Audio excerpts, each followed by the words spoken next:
Okay, I want to thank the members of the oh, good. It's going live.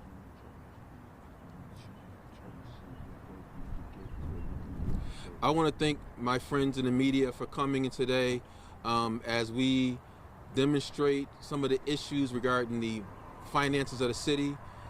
As you've heard over and over again from different parties, we should do a deficit bond. Some people are saying that we should sell property. I guess the state has allowed us now to sell the parking ramps. I have some concerns about those types of things. I think the acting mayor is showing that he's Byron Brown 2.0, doing these types of antics that really don't help the residents of the city of Buffalo. We still have deficits. And right now, as I've been on the council for 12 years, one of the things that I've talked about over and over again is the overtime. The overtime for police and fire is just something that you can't substantiate. And I'm going to have someone come up and talk about that because they've done the research on it. Because at the end of the day, we have to make smart decisions for the residents of the city of Buffalo. We cannot continue to act with a knee-jerk reaction. We can't continue to raise taxes, user fees. All those things continue to impact those who are already struggling. With this Trump administration, we don't know what may happen tomorrow. And so if the city is not on a fiscally solid ground, that is a double whammy to the residents of the city of Buffalo. Currently, right now, the city has spent in 5 years $127 million in police and fire overtime. I cannot justify it. I cannot explain it. All I can tell you is that $127 million, part of that could have took care of the user fee that is owed to our city fund right now, $24 million. And so there's some real things that we can do without antics of deficit bonds and selling property and a 3% bed tax that everyone has said these things could hurt the city long term. Short term, it might be a help, but long term, we've been doing this over and over again. And I think it's high time that we put the right person in place to make sound decisions on behalf of the residents of the city. They're sick and tired of hearing their assessments go up, their taxes go up, their user fee go up, their water rates go up, and then we're talking about an 8% increase this year, and then they're talking about another increase next year as far as water, user, all those things. So when is it going to end? When is the madness going to end? And I have residents here who, when we talk about the overtime, these are the people that you're taking away from. If you look at this community, as you look through this area, my grandmother lived here decades ago, and it's been deteriorated even more now than it was then. There was houses on the street. There were homeowners on this block. And so how do we help these people? We have garbage right in front of you where you're standing. That $127 million could be an important resource to put our city back on solid ground. We could help arts organizations. We could help some of our youth programs. We can help our small businesses if we put the overtime in check. And I'm not saying lay off fire, lay off police. I'm not saying any of that. I think as a council member, I've been very supportive of the unions. I've helped them when they wanted cars, they wanted fire equipment, apparatuses. I supported all those things. I'm not against unions, but I am against the overtime that impinge on the quality of life of the residents that you see here. We have to start thinking better on behalf of the residents of the city of Buffalo, not just one sector of people, not just one developer. We have to think on behalf of the residents. So I'm going to have Dr. Lawson, who is a researcher at Syracuse University, who's done all the number crunching. One of the things I want to make sure that people know, as mayor, you're going to have the exact information. You're not going to be questioning, is it $50 million deficit, $70 million, $40 million? You're going to know the information because we're going to do the homework. And Dr. Lawson is going to come and just give you some highlights of the information that he's gathered as it relates to the police and fire overtime. Dr. Lawson? Thank you, Councilman Wyatt. My name is Dr. Skylar Lawson. I'm a researcher at Syracuse University. And I worked with Councilman Wyatt to compile the data from the Division of Budget from the City of Buffalo website, where they have all the budget cycles and the budgetary data. And we were looking specifically at police and fire, and I turned that data into really easy to digest charts.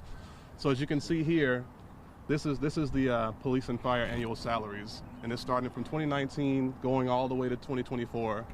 You can see the police is the blue line, fire is the green line. So starting in 2019, $54 million. going upwards all the way to 76.8 million in annual salaries. Just a kind of a steady increase over time, and more of a modest increase over time for fire, but going up over time as well.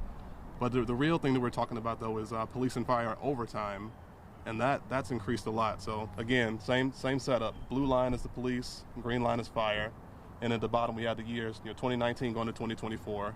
So starting with police, 2019, 9.6 million in overtime pay, going all the way to 2024 is 20.4 million.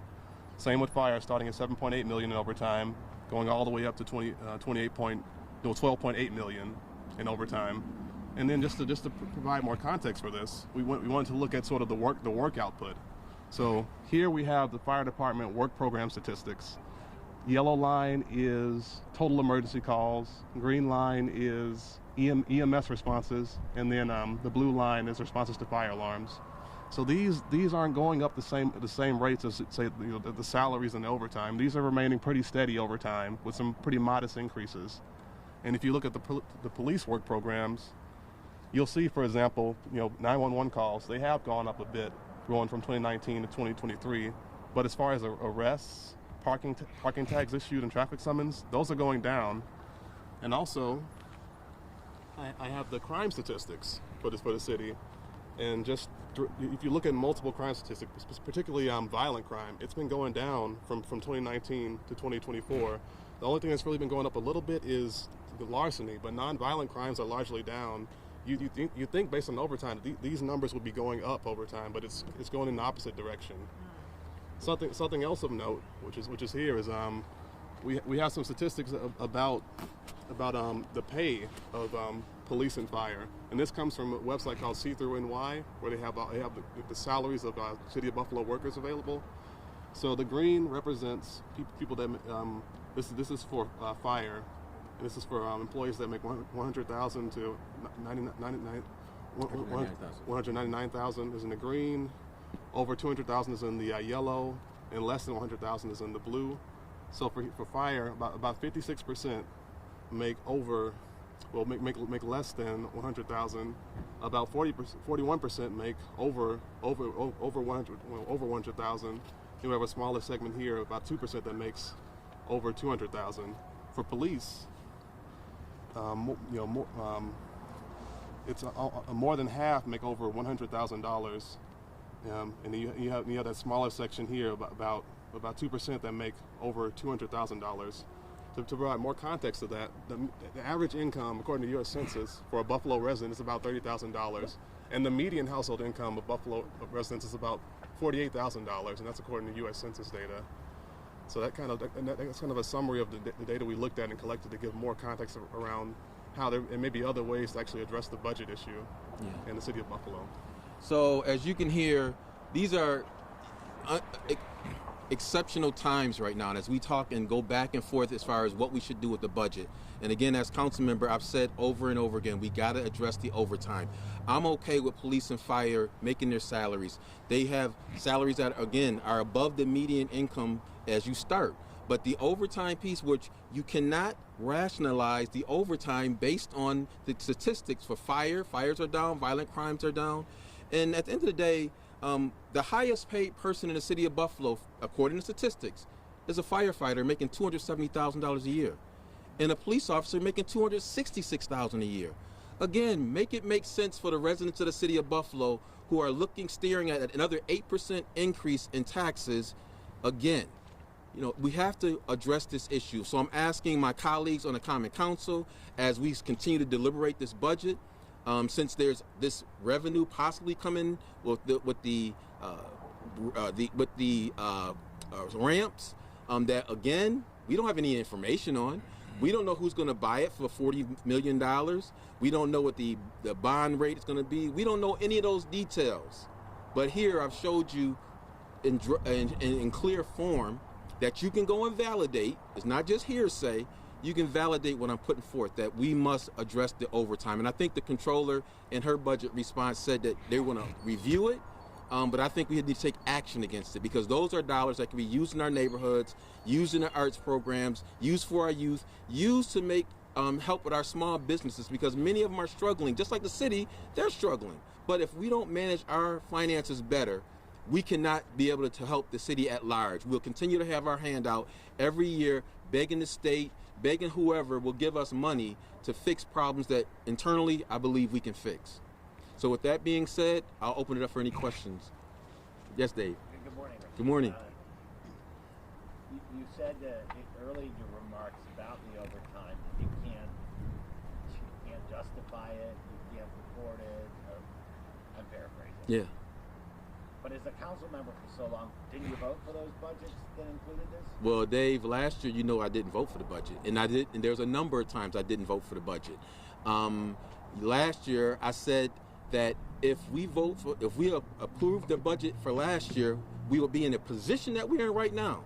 Now, I'm a sitting council member, and they've not heard what I said. And it's on my Facebook page. You can see the clip from when I said if we don't make these decisions, we're going to be in the same position, and we are in that position right now. The second part of my question is then just how do you attack the overtime? I mean, if it's there, you have to pay these folks if they're working overtime. If you hire more police and more fire, theoretically you'd have less overtime, but then you'd have other employees to pay. So specifically, now that you've outlined the issue, how would you attack it? But Dave, let me just say this to you. If you look at the chart, we've hired more police, we've hired more fire, but we still have the overtime. Make it make sense. It doesn't make sense. So at the end of the day, I think the council has to cut the budget and say, this is your budget line for overtime. The contractual overtime we cannot address. We have to let that go. But the other overtime that's outside of that, which we don't actually have the number for, but someone's going to tell me is that if you go back to the workshops where I asked police and fire commissioners, how do you justify the overtime? They went all around the bend saying, oh, well, things are going up. Well, if you look at these statistics, they haven't really gone up. And excuse me, let me correct this, Dave, because I don't want to mislead you. These are from 2024, so I don't have the current statistics for 2025. But if you see the trend, the work product has not increased dramatically to justify the overtime. Well, are you suggesting that people are putting in for overtime and not working? I don't know. I can't speak to that. I don't know factually, and I'm going to speak on what I know factually, and that's these numbers. So I can't tell you why people are getting this overtime. But at the end of the day, if I told you that crime was down, fires are down, and we have 30 million plus overtime, would that make sense to you? Rasheed, isn't it the overtime all about police presence and fire presence at a scene, and the required thing that there needs to be so many policemen at a scene, there needs to be so many policemen out on the street. Yeah. And those numbers of crime could be down because there's so many more police on the street, so many more police on a scene, that the crime is down and their presence is here. So isn't the overtime all about presence? I don't know, but I think if you ask these folks here, if they would be to pay overtime when they're struggling with taxes, when they're struggling with water rates, when they're struggling, do you want to pay that overtime? Let's ask these folks. Do you want to pay overtime for people when the crime is not high and those things? I don't think that we could justify it. And so a lady asked me at a community meeting yesterday, well, council member, how are you going to stand against the union? Because the union can pretty much do whatever they want. I said I stand against the union with these people right here who need services and want services, and their tax dollars are being paid. And for us to be paying unjustified overtime, I'm not talking about a crime spree. We're talking about crime that's gone down flat. And so again, we have to manage it better. And I'm not saying we're going to eliminate all overtime. That's foolish. I'm not going to say that. But we have to have it at a lower rate where these dollars can be used to pay our enterprise fund, which is owed $24 million, to use money for small businesses, for rental assistance. We have some people that are being evicted because they can't get additional monies for their homes. But we're paying overtime that is not substantiated. So what do you propose to do instead of paying police overtime or fire overtime? What do you propose to do then? I think cut them from the staff of the no. police department? I think that we should be looking at cutting the overtime, number one, in half at least. Well, how do you Let's do start that, there. though? How do you do that, by making an amendment to the budget. It's as simple as that. And then, as a matter of fact, they probably should be coming to the acting mayor, which I don't know how you fix that because he's been endorsed by police and fire. So do you think they're going to cut the overtime with him being in office? probably not. But I'm going to speak loudly for these people, like I've always done. I'm speaking up on behalf of the residents of the city of Buffalo, which we all should be doing, because they have been dealing with the brunt of our bad decisions. It wasn't their decision to sell the parking ramps that supposedly, as the controller said, generate $7 million before the pandemic a year. And we've been talking about revenues, but we're going to sell the biggest piece for that we're going to generate $7 million. We're going to get rid of that. So some of the things that we've been hearing is just folks who don't know. And even the acting mayor, who's bringing this analysis to us? I brought you an analysis from someone who I hired from Syracuse University so people can know. And that's the type of administration I want to put forth. I want to present the facts to the residents and let them make the decision. So if these folks say, council member, we want to keep the overtime because we feel safer, that's what it's going to be. We're going to do it. But I don't think many of them says, let's give people money that aren't working for it. Is there a ceiling now? Excuse me? Now that they can only go so far as far as their spending? Well, we've budgeted, I want to say, they said they cut the budget of overtime to I think 28 million. It was at 32, but we're at 30 million right now. And they keep going over it. But at the end of the day, they should have a process that they got to come back through the Common Council to approve the overtime. It shouldn't be just you won't have overtime. Now, we have special details that we must provide overtime to, which I'm fine with. I think most of these folks, when you're addressing the issues of crime and the safety of the neighborhoods, they're good with that. But just to have it where people just get overtime just because, it can't continue. So because what you're saying is they don't have a ceiling. They just, it's just kind of willy-nilly. Kind of. This is what it is. Kind of. If you look, you're gonna have to eat it. If you look at the budgets that we've put forth, they've always been a little bit lower, but they've gone beyond, and there seems to be no control over it. And I'm going to give it to you this way: we approved the firefighters' contract, and the firefighters get a 24-hour. They work 24 hours. They work 2 days, 24 hours. So if someone calls in, guess what they get? 24 hours overtime. Does that make sense? It doesn't. And so it's those types of things that we have to address. And I'm going to need the residents of the city of Buffalo to stand with me, because we want to make sense of it. We want safety. We want the fire departments to be able to come out and do their job to protect people and to save lives. But at the end of the day, it can't be just ad nauseum that they get this overtime when we have other things that we must do in our communities. Will that have to be changes in their contract then? I mean, are you going to have to amend the contract? The contracts are coming up, and those are conversations that we're going to have. But the administration controls the conversation. But again, I want to make sure these folks are informed of how that goes, because we cannot continue to pay this type of overtime and expect our city to be run efficiently and take care of the needs of the people who are paying these high taxes.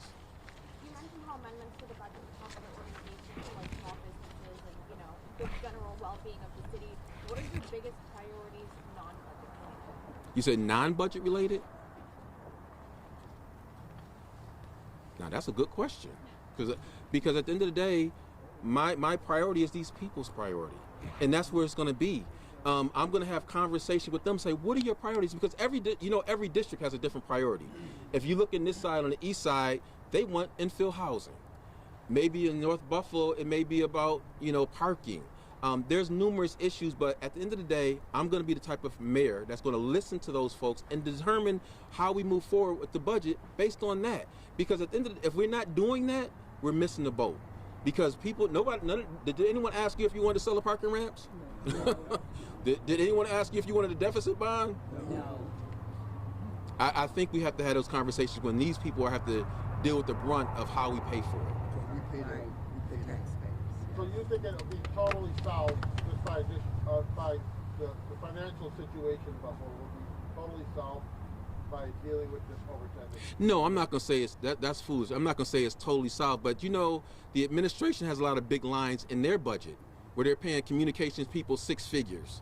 And those we have a deputy mayor that's making about $140-something thousand. I don't know what his qualifications are, but again, we have to kind of streamline things when we have the median income for the folks in our city at $48,000. And how do we justify the city of Buffalo is a poor city, the public, the third poorest of our size? How do we justify these high salaries when these people are dealing with the same struggles? And so again, I think we have the right size government to make it work for the residents and make it even work for businesses. I'm not trying to ignore developers, but at the end of the day, I think we have a tall order to put our city finances in order, and it can't be kicking the can down the road like we've done for the last several years. We've not dealt with the overtime. Had we dealt with the overtime 5 years ago, we'd have had $127 million to help with many of these other things.